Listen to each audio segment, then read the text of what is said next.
नमस्कार विद्यार्थी मित्रांनो, आजच्या व्हिडिओमध्ये तुमचे खूप खूप स्वागत आहे. आज आपण इयत्ता 8वीचा एकचल समीकरणे हा घटक बघणार आहोत. यामध्ये मागील इयत्तेमध्ये म्हणजे 7वी मध्ये तुम्ही शिकलात की समीकरणाची उकल कशी काढायची. आता समीकरण सोडवणे म्हणजे समीकरणाची उकल काढणे होय. समीकरण सोडवतो म्हणजे नेमकं काय करतो आपण ते बघण्यासाठी आपल्याला फळ्यावर काही उदाहरणं दिलेली आहेत. त्या उदाहरणं सोडवल्यानंतर आपल्याला लक्षात येईल की समीकरणाची उकल कशी काढतात आणि समीकरणाची उकल काढण्यासाठी आपल्याला त्यावर काही क्रिया कराव्या लागतात.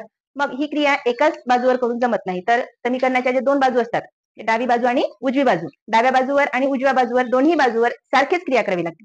आता कोणती क्रिया करणार मग आपण? तर समीकरणामध्ये उकल काढण्यासाठी समीकरणाची उकल काढण्यासाठी आपण समीकरणामध्ये दोन क्रिया म्हणजे क्रिया करत असतो. तर ती क्रिया डावीकडे आणि उजवीकडे सारखीच करायची असते. मग बेरीज करत असाल तर डावीकडे आणि उजव्या बाजूमध्ये दोन्ही बाजूमध्ये बेरीज करा. तीच संख्या, सारखीच संख्या आणि सारखीच क्रिया करावी लागते आपल्याला. वजाबाकी करायची असेल तर दोन्ही बाजूंमध्ये सारखीच संख्या वजा करायची असते.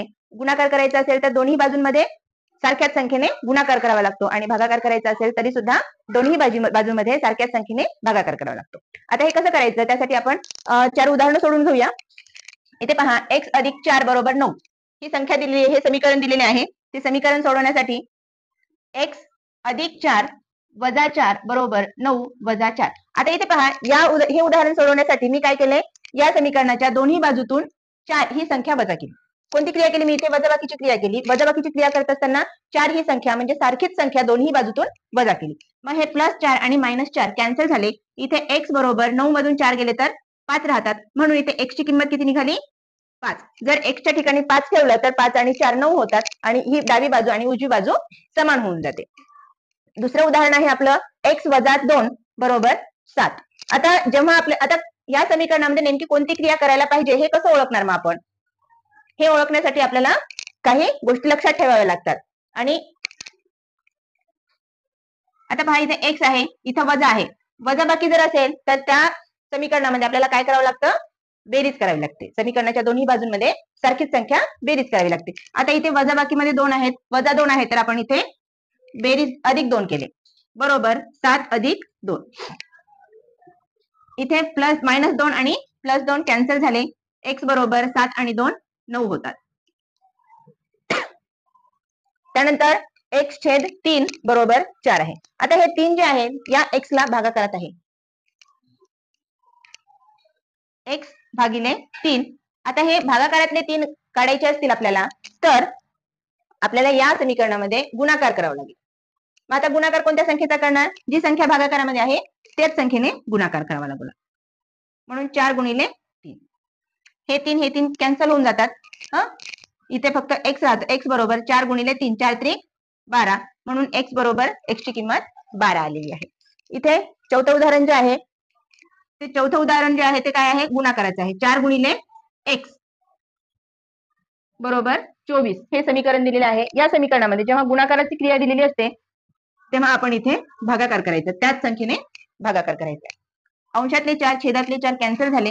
इथे x बरोबर 4 न भागाकार केला, 4 7 24, x बरोबर 6 ही किंमत आपल्याला मिळालेली आहे. इथेपर्यंत कोणाला काही डाऊट आहे? पहा, आपण एकचल समीकरणाची उकल काढायची आहे. समीकरणाची उकल आपल्याला काढता येते, आपण ते शिकलो. पण आता एकचल समीकरणाची उकल काढायची असेल तर अशा वेळेस एकाच समीकरणामध्ये किंवा एकच उदाहरण सोडवताना आपल्याला वेगवेगळ्या कृती म्हणजे वेगवेगळ्या क्रिया कराव्या लागतात. एकाच वेळी वेगवेगळ्या क्रिया करायच्या आहेत. आता ते कशा करायच्या आहेत त्यासाठी आपण फळ्यावरील उदाहरण पाहूया. आता पहा, इथे x 2 गुणिले कंसामध्ये x वजा 3 बरोबर 3/5 गुणिले x अधिक 4 ही एक समीकरण दिलेलं आहे. आता याचे सोल्युशन आपण करणार आहोत. तर सुरुवातीला या दोघांचा गुणाकार करून घ्या. 2x वजा 2 बरोबर 3/5 कंसामध्ये x अधिक 4. त्यानंतर हे जे छेदातले 5 आहे ते छेदामधील 5 बरोबरच्या डावीकडे आल्यानंतर काय होतील? ते गुणाकारात येतील. म्हणजे 5 गुणिले कंसामध्ये 2x वजा 6 बरोबर 3 कंसामध्ये x अधिक 4. आता या 5 ने या कंसाला गुणायचं आहे आणि 3 ने या कंसाला गुणायचं आहे. 5 दुने 10x वजा 5 सक 30 बरोबर 3x अधिक 3 चौक 12. आता आपल्याला हे सारखे चल राशी ज्या आहेत त्या काय करायच्या आहे? एका बाजूला आणून घ्यायच्या. म्हणजे ज्याला चलपद नाहीये त्या संख्या एकीकडे करायच्या आणि चलपद आहे त्या संख्या एकीकडे करायच्या. आता इथे 10x 10x इथं आहे, आपल्याला याच्यातून हे इकडच्या उजव्या बाजूतून काय करायचे आहे, 3x वजा करायचे आहेत. म्हणून इथं 3x वजा केले, वजा 30 बरोबर 3x वजा 3x अधिक 12. हे इकडचे कॅन्सल झाले आणि इथे किती राहिले, 10 मधून 3 गेले तर 7x वजा 30. आता इथे काय केलं आपण, दोन्ही बाजूतून 3x वजा करून, जसं आपण समीकरण सोडवताना समीकरणाची उकल काढत असताना आपण काय केलं होतं, की दोन्ही बाजूमध्ये सारखीच क्रिया करायची आहे आणि सारख्याच संख्येने ती क्रिया करायची आहे. आता इथे आपण 3x वजाबाकी केली, दोन्ही बाजूला वजाबाकी केलेली आहे. मग वजाबाकी केल्यानंतर इथे दोन्ही बाजूतून काय केलं, 3x वजा केलं. 3x वजा केल्यानंतर काय मिळालं इथे, 12. आता इथे 7x वजा 30 बरोबर 12 ही राशी मिळाली. ही राशी मिळाल्यानंतर आपण काय करणार आहोत, आता आपल्याला हे 30 जे आहे ते 30 इकडे पाठवायचे, बरोबरच्या उजव्या बाजूला पाठवायचे आहे. म्हणून आपण काय करणार, 7x वजा 30 अधिक 30 बरोबर 12 अधिक 30. मग हे प्लस मायनस कॅन्सल होतील. इथं 7x बरोबर 12 आणि 30 42 होतात. आता x बरोबर 42 भागिले 7, 7 एक 7, 7 सक 42. म्हणून इथे x ची किंमत काय मिळाली आपल्याला, 6 मिळालेली आहे. आपण इथे काय काय क्रिया केलं, सुरुवातीला या दोघांचा गुणाकार केला, नंतर हे छेदातले जे 5 आहे त्या 5 ने पुन्हा डाव्या बाजूतील संख्यांना गुणाकार करून घेतला. गुणाकार केल्यानंतर आपल्याला ही राशी मिळाली.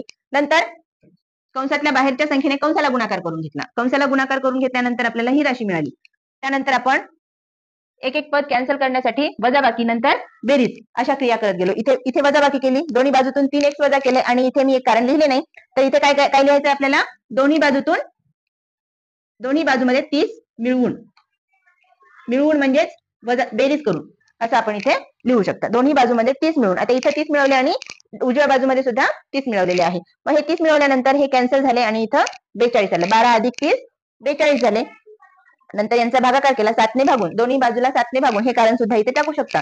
इथे या डाव्या बाजूला सुद्धा 7 ने भागायचं आहे आणि उजव्या बाजूला सुद्धा 7 ने भागायचं आहे. मग अंशातले आणि छेदातले 7 कट होतात आणि इथे राहते 7, 42 भागिले 7, 7 न 42 ला भाग 6चा भाग गेला, म्हणून x बरोबर 6 ही किंमत आपल्याला मिळालेली आहे. कोणाला काही अडचण आहे याच्यामध्ये, नाही, ठीक आहे. नेक्स्ट दुसरं गणित बघूया आपण. आता इथे 9x वजा 4 बरोबर 6x अधिक 29.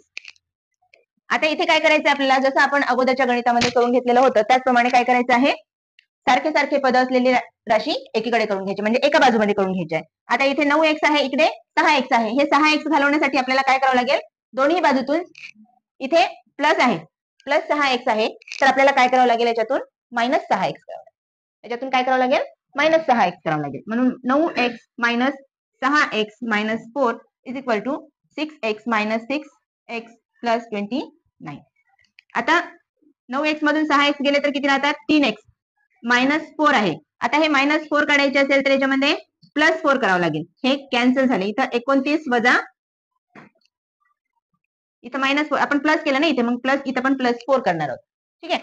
आता हे प्लस मायनस कॅन्सल झाले. इथे कारण लिहा, दोन्ही बाजूतून 6x वजा करून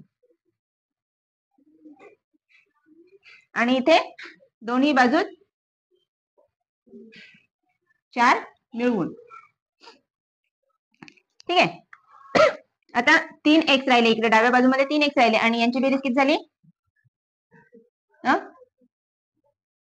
33. 29 आणि 4 33.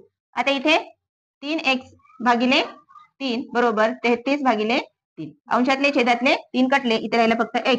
3 एक 3, 3 एक 3, 3 एक 3. x बरोबर किती मिळाले, 11. इथे आपण कारण लिहू शकतो, दोन्ही बाजूत 3 ने भागून. समजलं नक्की.